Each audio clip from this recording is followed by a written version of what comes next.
Hey everyone, welcome back.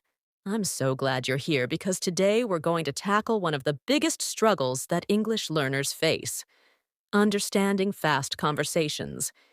If you've ever felt like native speakers are talking way too fast and you can't keep up, you're not alone. Let me ask you something. Have you ever been in a conversation with a native speaker and halfway through, you realize you've completely lost track of what they're saying? Their words feel like a blur, too fast, too complicated, and suddenly you're frozen, trying to figure out what's going on. That feeling of panic, that frustration of not knowing how to respond. I've been there too. I remember the first time I had a conversation with a native speaker. I thought I was prepared. I had studied vocabulary, memorized grammar rules, and practiced listening. But the moment they started talking, I froze.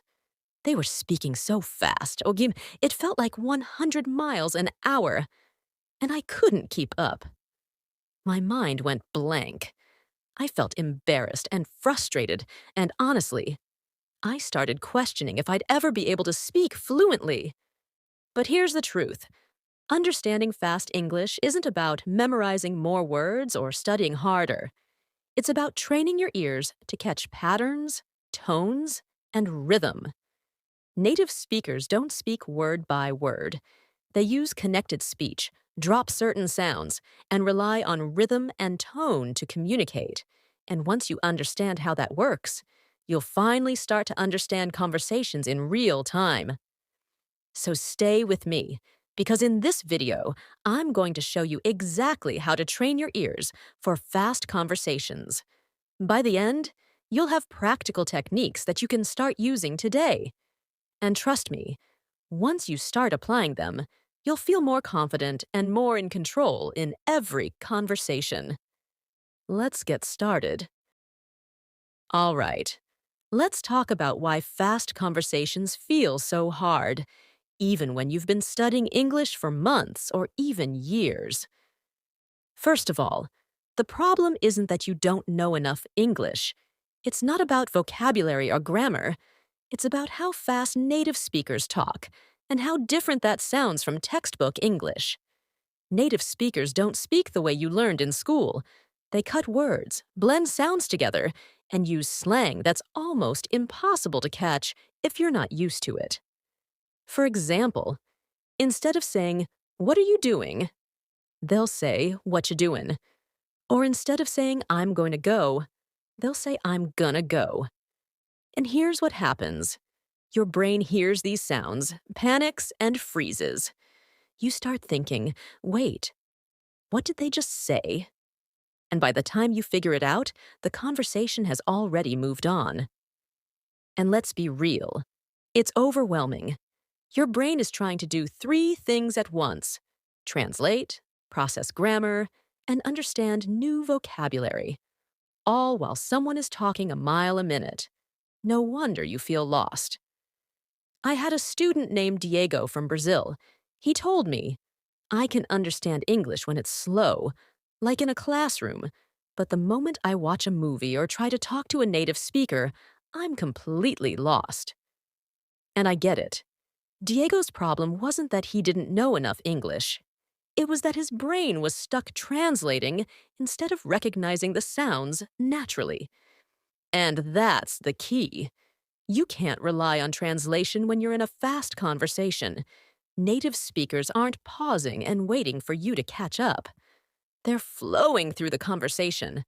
And unless you've trained your ears to catch those fast patterns and shortcuts, you'll always feel one step behind. But here's the good news. You can train your brain to stop translating and start recognizing sounds automatically. You can learn to hear English the way native speakers use it. And when you do, you'll finally feel in control of the conversation. So, how do you do that? That's exactly what we're going to cover next. All right, now that you know why understanding fast English feels impossible, let's talk about the solution. And trust me, This is going to completely change the way you listen to English. The secret is simple, but most learners miss it. The reason you struggle to understand fast English isn't because you don't know enough words. It's because you're focusing on the wrong thing. You're trying to catch every single word. But native speakers don't speak word by word.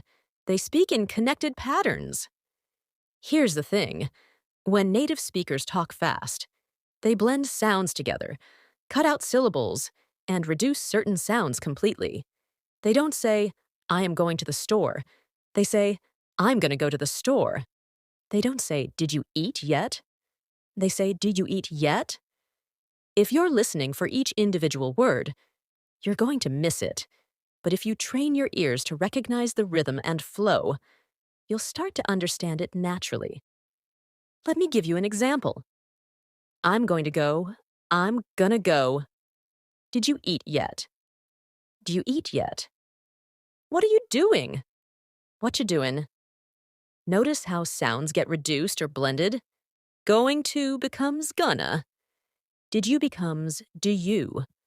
That's why listening for patterns and sounds instead of individual words is the key. When you listen for the overall sound and rhythm of a sentence, you stop panicking about missing words. You're not trying to catch every word. You're tuning your ears to the flow of the conversation. And here's the important shift. Stop trying to translate in your head. Your brain can't keep up when you're translating. Instead, focus on the feeling of the sentence. Is it a question? Is it a statement? Is it said with excitement or frustration? That's how native speakers process conversations. They listen to the tone, rhythm, and stress to figure out meaning. Think about it. If someone says, you're going out, you're going out. You're going out. The same words, but three completely different meanings, just because of the tone and rhythm. That's why listening to the flow is more important than hearing every word perfectly. Let's try something right now. I'm going to say two versions of the same sentence, the full version and the reduced version. And I want you to listen carefully for the sound differences. I am going to meet him later. I'm gonna meet him later. Did you call her? Do you call her? I would have told you. I would have told you. Did you catch it? The sounds were reduced and blended. That's why you struggle to catch the words, because they're not being pronounced the way you expect. But once you start to recognize these patterns, the confusion disappears. And here's the best part. This is a skill you can train. Your brain is wired to recognize patterns. And once you expose yourself to enough fast, natural English, your brain will adjust. It's like training your muscles at the gym. At first it's hard, but over time it becomes automatic. So, stop listening for individual words. Start listening for patterns. Once you make that shift, you'll be amazed at how much faster your understanding improves. All right. Now that you understand why listening to fast English is hard, let's talk about one of the biggest reasons why native speakers sound so fast: connected speech. Here's the truth. Native speakers don't pronounce every word clearly and separately. They connect words together, blending sounds, dropping syllables, and shortening phrases. That's why you might understand individual words. But when they're spoken together quickly, it feels like a blur. Let me give you an example. If someone says, I am going to go, you expect to hear each word clearly. But what you'll actually hear is, I'm gonna go. Going to becomes gonna. The to sound gets reduced and connected to the previous word. And that's how native speakers naturally speak. Here's another one. Did you eat yet? What you'll actually hear is, do you eat yet? Did you gets reduced to do you. That's why it sounds fast, because the sounds are being combined and shortened. Let me break down the three most common types of connected speech that confuse learners the most. 1. Linking. when the last sound of one word connects to the next word. Example, pick it up sounds like pick it up. Turn it on becomes turn it on. The sounds are connected, so it sounds like one long word instead of three separate ones. 2. Reduction. When sounds are dropped or simplified. Example, I'm going to go becomes I'm going to go. Want to becomes wanna. Did you becomes do you. 3. Elision. When a sound disappears completely. Example, next day sounds like next day. He asked her becomes he asked her. The T or D sound often disappears completely in fast speech. Now that you know the patterns, let's put it into practice. I'm going to say a phrase slowly first, then I'll say it the way a native speaker would say it. I want you to repeat it at full speed. Ready? Going to. Gonna.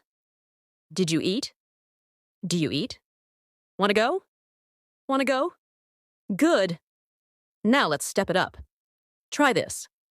I am going to the store. I'm gonna go to the store. Did you see that? Do you see that? What do you want? What do you want? See what's happening? Your brain is starting to recognize the patterns. Once you hear the connection, you'll start to understand native speakers faster because you won't be waiting to hear every individual word.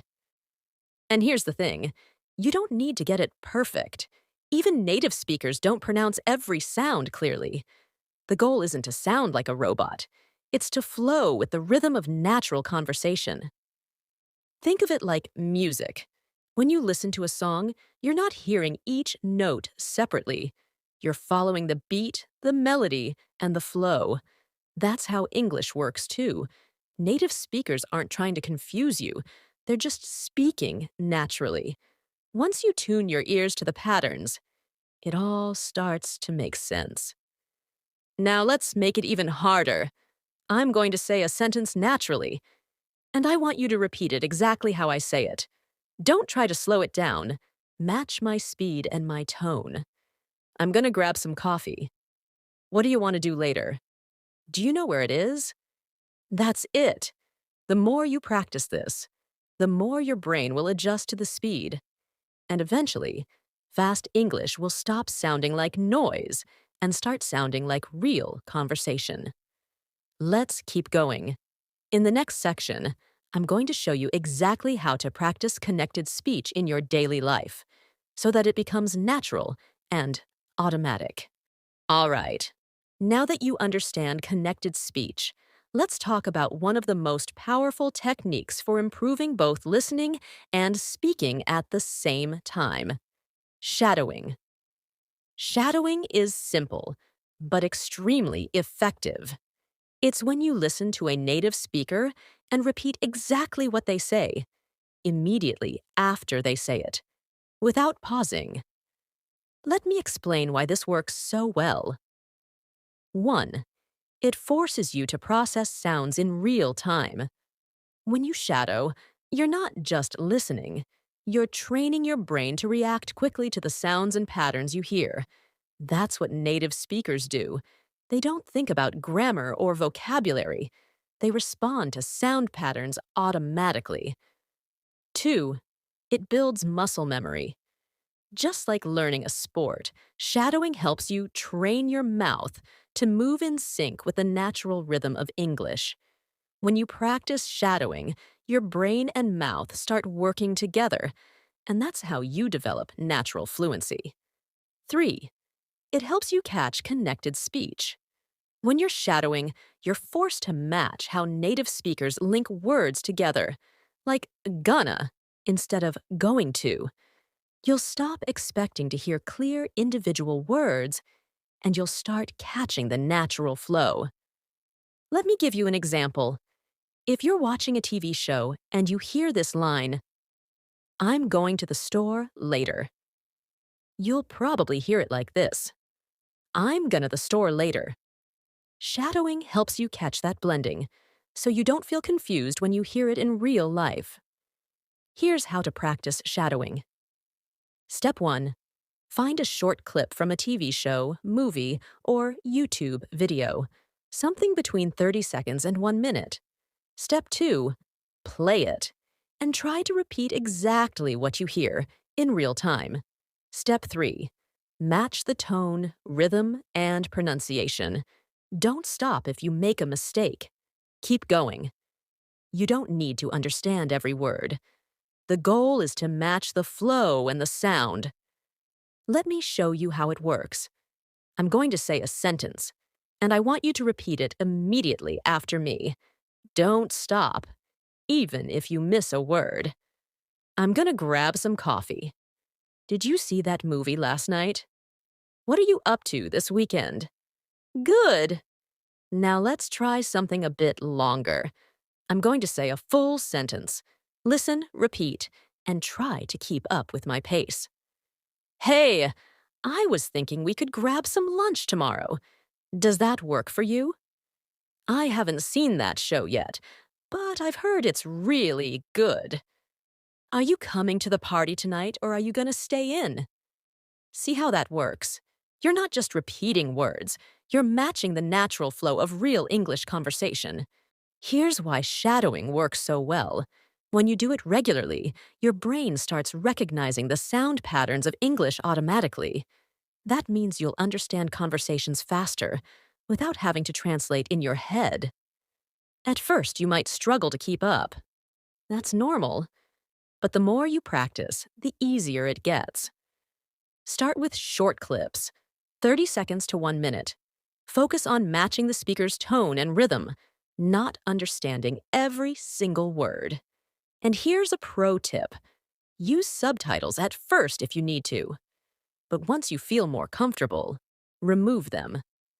Once you master shadowing, fast conversations won't feel like noise anymore. They'll start making sense. In the next section, we'll take it even further.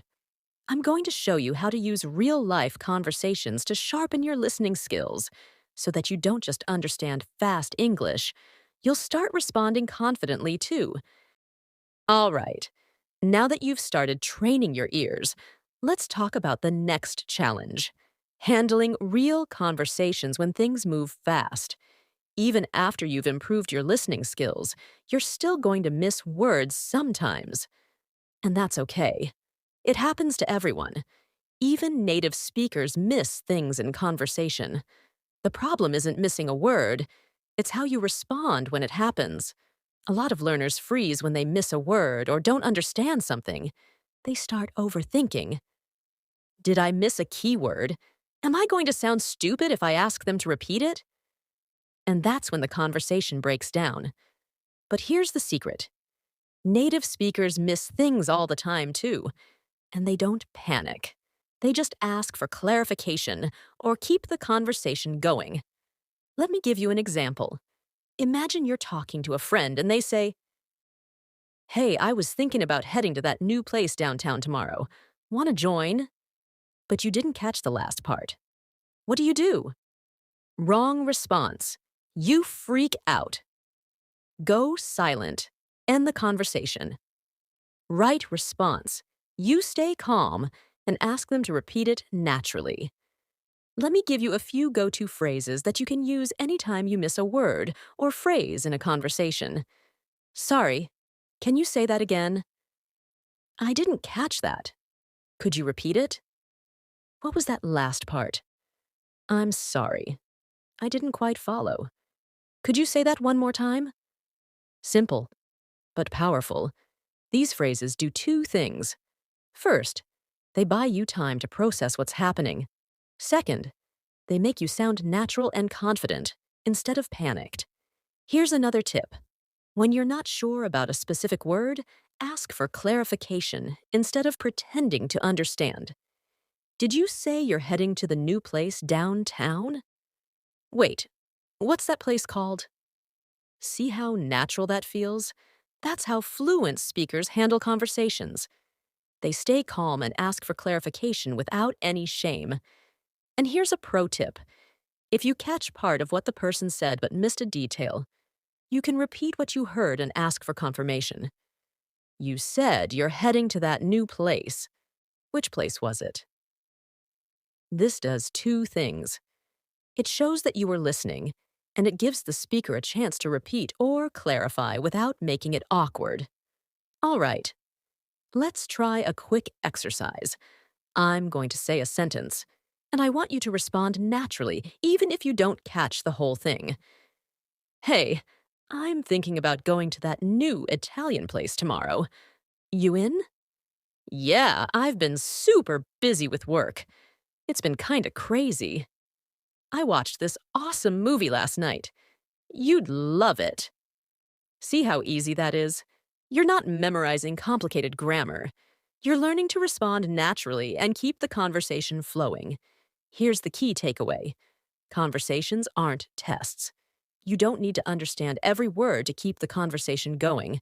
Stay calm, ask for clarification when you need it, and focus on the flow, not perfection. Once you build this habit, fast conversations won't feel stressful anymore. They'll feel natural. Now, let's take this one step further. In the next section, I'm going to show you how to anticipate what someone's going to say, so you can respond faster and sound more fluent. Now that you've learned how to handle fast conversations, let's talk about a key element that can take your listening skills to the next level: understanding different accents. Here's the truth. English isn't spoken the same way everywhere. American English sounds different from British English, which sounds different from Australian English. And even within those regions, there are countless variations. That's why you might feel confident understanding American English, but then struggle to follow a British TV show or an Australian podcast. But here's the good news. Your brain is adaptable. The more you expose yourself to different accents, the easier it becomes to understand them. Let me give you an example. I had a student named Diego from Brazil. He told me, "I can understand American English perfectly, but when I watched a British show, I couldn't follow anything." That's normal, because British English has different pronunciation rules, slang, and rhythm. But once Diego started listening to more British content, his brain adapted, and soon he could follow British conversations as easily as American ones. This happens because your brain works like a muscle. The more variety you give it, the stronger it becomes. Let me break down how accents change the way English sounds. American English, clear R sounds. Car, care. Tendency to reduce vowels. Going to, gonna. Example, I'm gonna go to the store. British English, dropped R sounds. Car, K. U sounds, often pronounced as you, Duke, Duke. Example, I'm going to the shop. Australian English. R sounds are softened or dropped. Car, K. Tendency to raise the tone at the end of sentences, even when it's not a question. Example, how you going, mate? Once you start recognizing these patterns, understanding different accents gets easier. But the key is exposure. You can't improve by just listening to one type of English. Here's how you can train your ears to handle different accents. 1. Watch content from different countries. Watch American TV shows, like Friends or Breaking Bad. Watch British series, like Sherlock or The Crown. Watch Australian content, like MasterChef Australia. 2. Listen to podcasts and YouTube channels with different accents. American, The Daily, New York Times. Joe Rogan Experience. British, The Guardian Podcast. BBC Learning English. Australian, the Aussie English Podcast 3. Mix it up. Challenge your brain by switching between accents. One day, listen to a British podcast. The next day, switch to an American or Australian one. 4.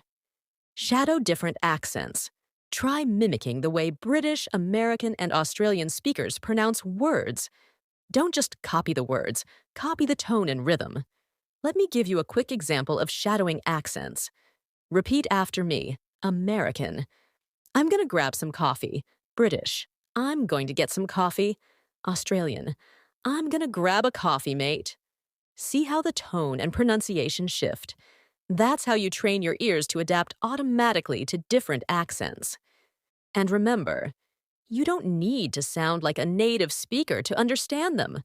Your goal is to build listening flexibility. So no matter how fast someone speaks or what accent they have, you'll be able to keep up. Once you master this, conversations will stop feeling like a test and start feeling natural. In the next section, I'm going to show you how to sharpen your listening skills even more by focusing on tone and rhythm. Because understanding the how behind someone's speech is just as important as understanding what they're saying. Now that you've started to get comfortable with different accents and connected speech, it's time to unlock another key part of fast conversations: understanding idioms and common phrases. Here's the thing: native speakers don't always speak literally. They use tons of idioms and informal expressions in everyday conversation. And if you don't know these, even if you understand the individual words, the meaning won't make sense. Let me give you an example. I had a student named Emma from Italy. She told me, "I was talking to an American friend, and they said, 'Let's hit the road.' I thought they were talking about hitting something, but they just meant, 'Let's leave.'" That's the problem with idioms. They don't translate literally. But once you start recognizing them, conversations suddenly become much easier to follow. Let's go through some of the most common idioms and phrases that native speakers use all the time. Hit the road. To leave or start a journey. Example: "It's getting late. We should hit the road." They're not talking about hitting anything. They're saying it's time to go. Out of the blue. Unexpectedly. Example: "He called me out of the blue after 5 years." It means he contacted you suddenly and without warning.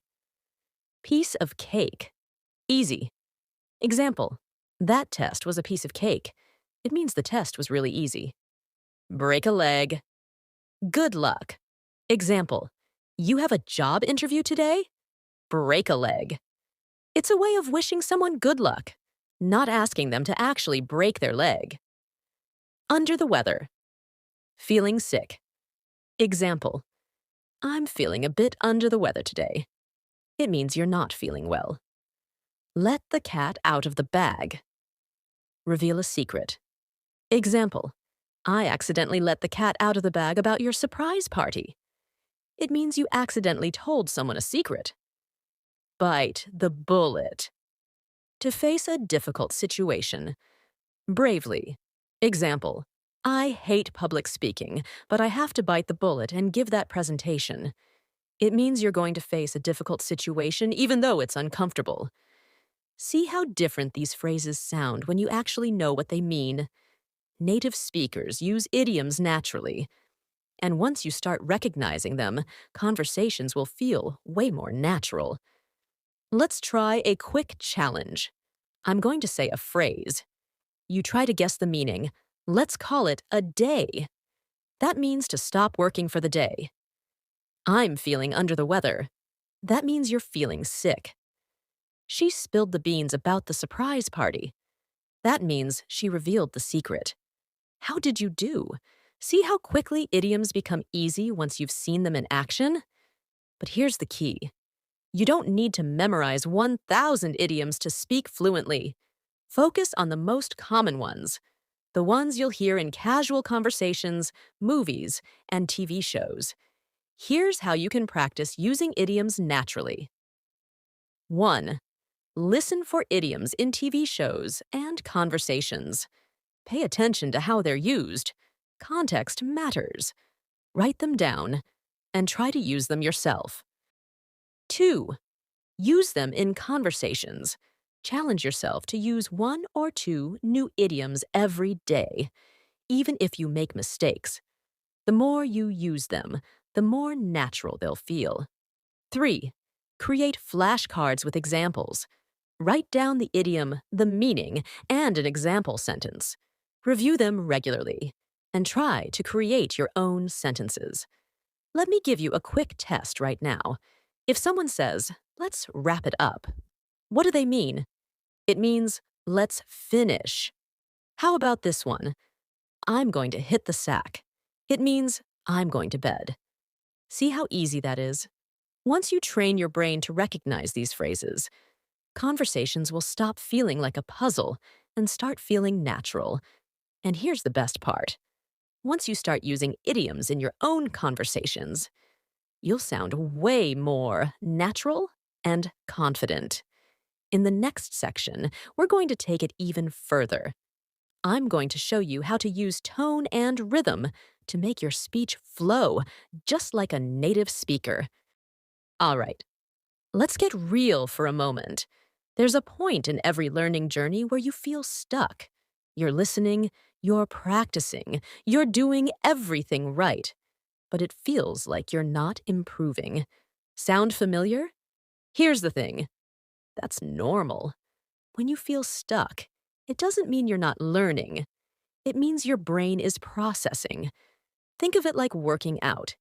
If you go to the gym every day, you won't see your muscles grow instantly. But under the surface, your body is adapting, getting stronger. And one day, you'll notice a big change. Language learning works the same way. Even when it feels like nothing's changing, your brain is absorbing patterns, sounds, and structures. Let me tell you about one of my students, David. David was working hard, listening to podcasts, practicing conversations, using shadowing techniques. But after 3 months, he told me, I feel like I'm not improving. But I knew he was. So I asked him to listen to the same podcast he had listened to 3 months earlier. Guess what happened? He understood almost everything. He hadn't realized how much progress he'd made because it was happening gradually. That's the thing about fluency. It doesn't happen overnight. You don't wake up one day speaking like a native.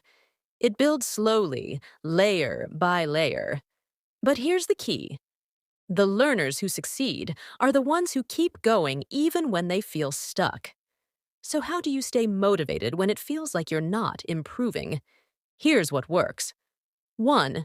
Focus on consistency, not perfection. Don't aim for perfect sentences.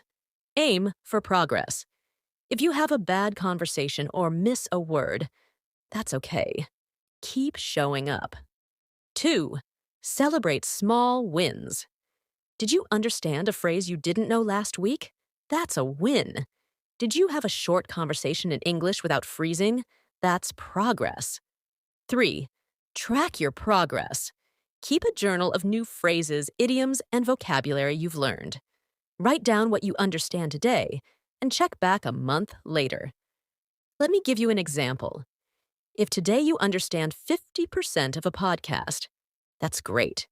In a month, maybe you'll understand 60%. That's progress, even if it doesn't feel like a huge jump. 4. Be kind to yourself. Learning a language is hard, and you're going to make mistakes. Instead of thinking, I'm terrible at this, say, I'm learning, and every mistake is helping me improve. And here's a tip that works every time. When you feel stuck, go back and listen to something you struggled with a few months ago. You'll be shocked at how much easier it feels now. That's proof that you're improving, even if you don't feel it every day. Let me ask you something. Have you ever had a moment where you realized you were getting better? Maybe you suddenly understood a conversation at a coffee shop or answered a question in English without overthinking it. Those moments are the reward, but you only get there by sticking with it.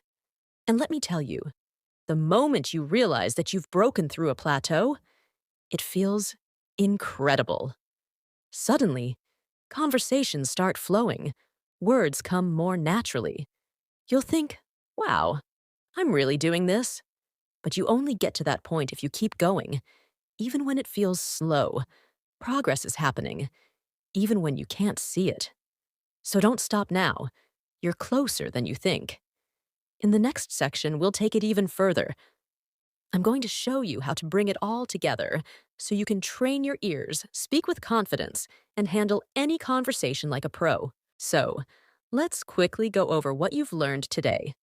First, focus on flow, not perfection.